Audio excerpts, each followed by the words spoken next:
Hey guys, Adam here. So welcome to Timor-Leste and my new recording studio, which is actually my second bedroom. But I spent last night just getting all this area sorted out and sorting out this little back behind me, getting the light as good as I can, and I'm hoping the sound's all good too. So happy 2019, it's good to be back, and today I want to talk about volunteering and my experience of volunteering, both in Bougainville, Papua New Guinea, where I've been living for the past 2 years, and also here in Timor-Leste, where I've now been for 76 days, nearly 3 months, and I want to talk about some of the challenges and some of the tips that I've been given to manage, I guess, a volunteering lifestyle. So let's crack into it. For the past 2 years I've been living in Bougainville, Papua New Guinea, and I was there with my partner Ash, who was an official VSA volunteer, and I was what they call her accompanying partner. So it means that I didn't have an official assignment, but I spent my time working in tourism and supporting local tourism related businesses, and also promoting Bougainville as an off the beaten track destination through videos, photographs and written articles. But now, here in Timor-Leste, I'm an official volunteer through New Zealand's BSA.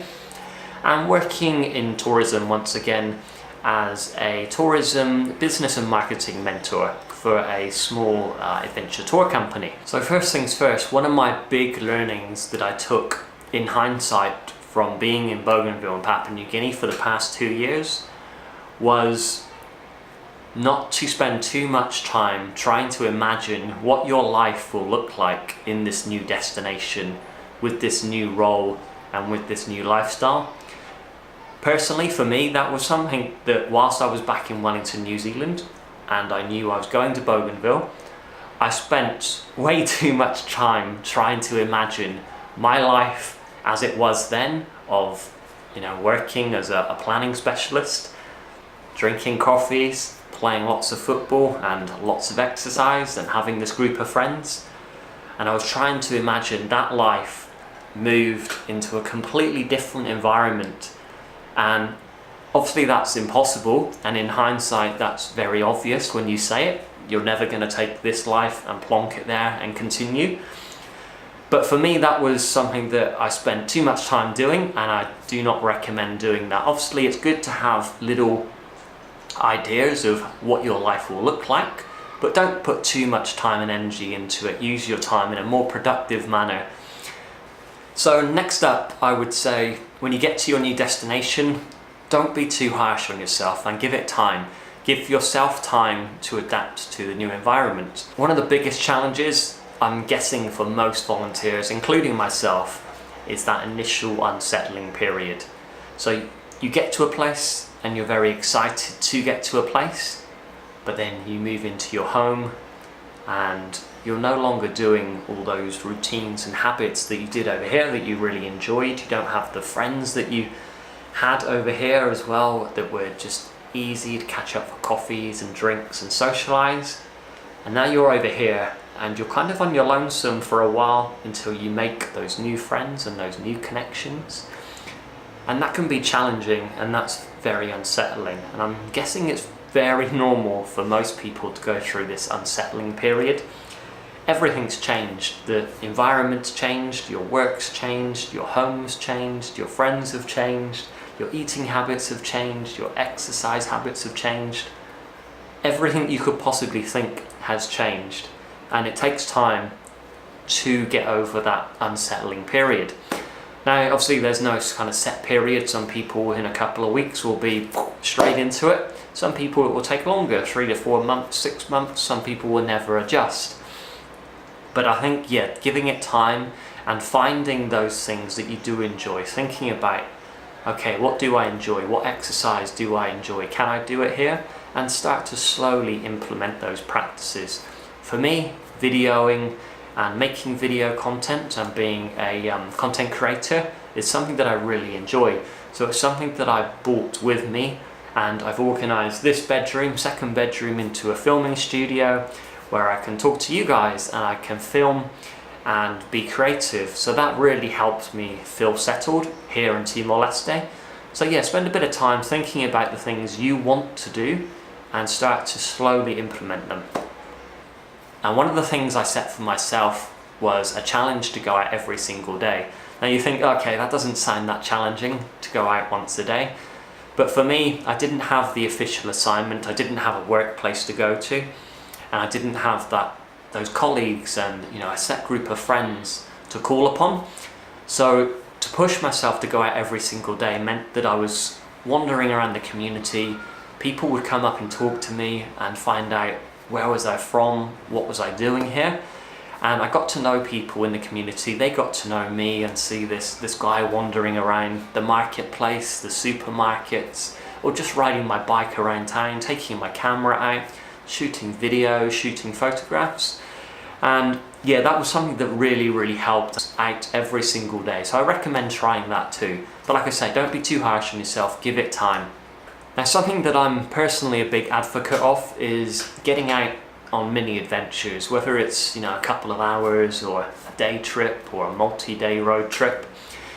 I think any place you live, you're kind of in this little hub, and that has its own feel, its own personality. You meet some people and it has a way of operating, but that's just a tiny part of the country.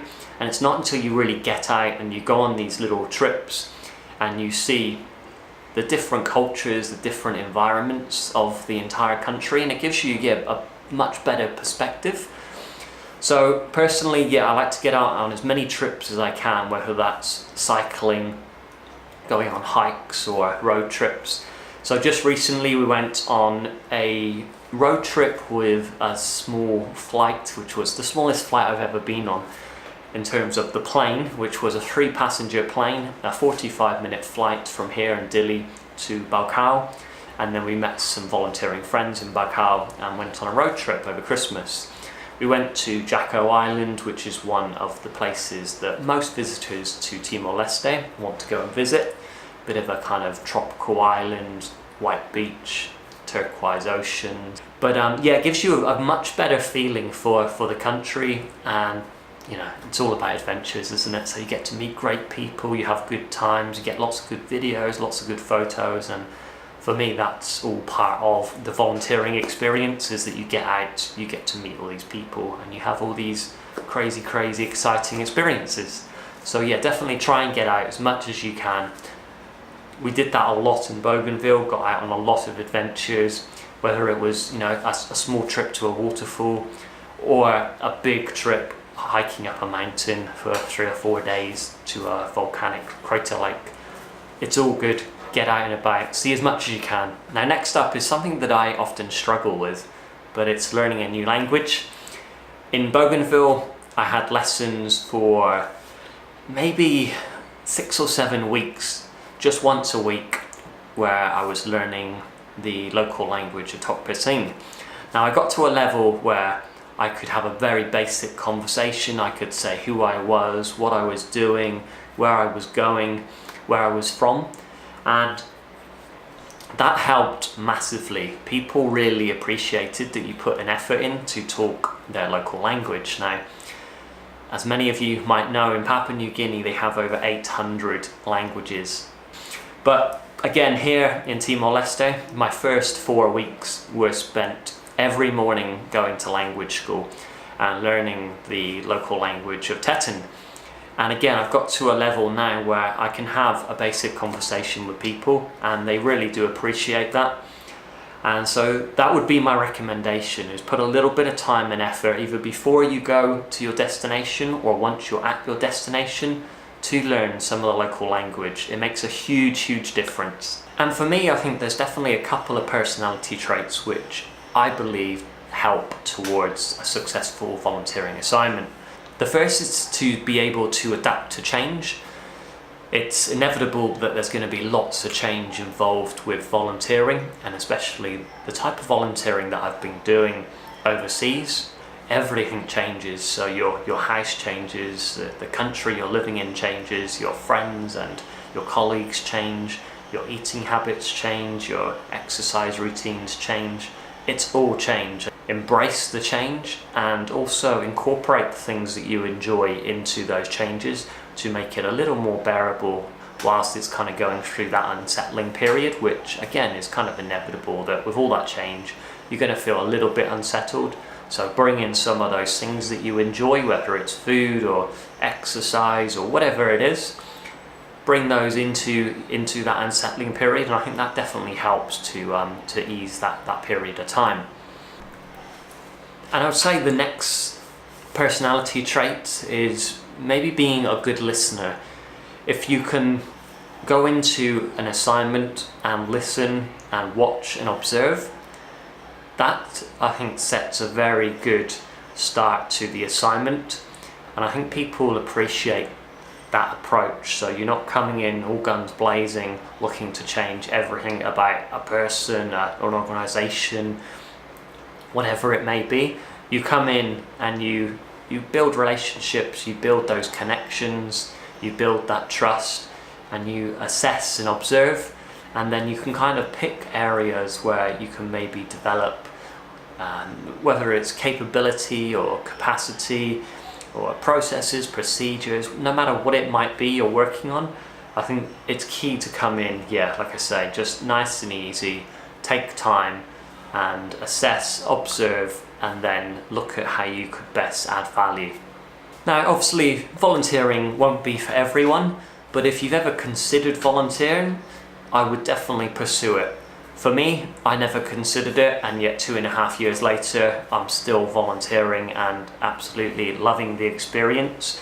I feel like I've grown a lot, making new friends, new connections, learning new skills, having new experiences, and that's something that's really valuable to me.